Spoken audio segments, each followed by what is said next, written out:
5 obat sirup ditarik peredarannya karena mengandung senyawa etilen glikol melebihi ambang batas. Masyarakat diminta untuk menghentikan penggunaan seluruh obat sirup sambil menunggu penelitian BPOM dan Kementerian Kesehatan.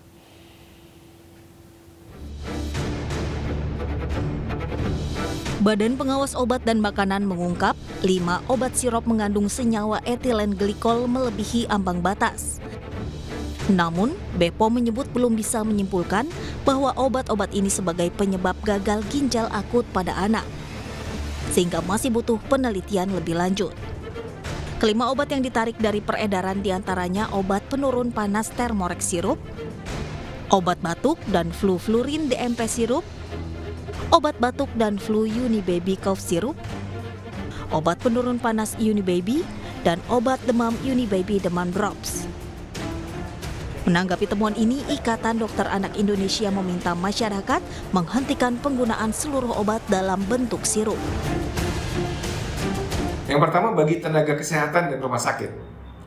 Tenaga kesehatan menghentikan sementara peresepan obat sirup yang diduga terkontaminasi etilen glikol atau dietilen glikol sesuai hasil investigasi Kemenkes dan Badan POM.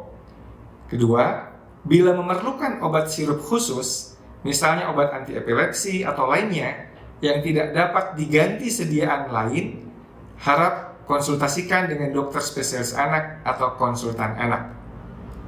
Yang ketiga, jika diperlukan, tenaga kesehatan dapat meresepkan obat pengganti yang tidak terdapat dalam daftar dugaan obat terkontaminasi atau dengan jenis sediaan lain seperti suppositoria yang dimasukkan ke dalam anus, atau dapat mengganti dengan obat puyer dalam bentuk tunggal atau monoterapi. Sementara itu, salah satu produsen obat yang ditarik mengaku akan menghentikan produksi dan distribusi obat yang diduga mengandung etilen glikol dengan kadar berlebih.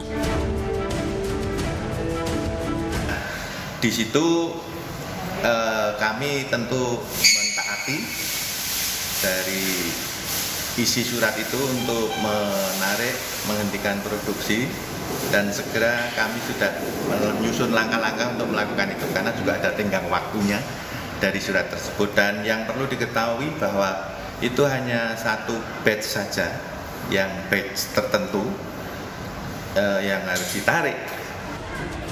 Hingga kini lebih dari 200 anak mengidap gagal ginjal akut. 99 diantaranya meninggal dunia.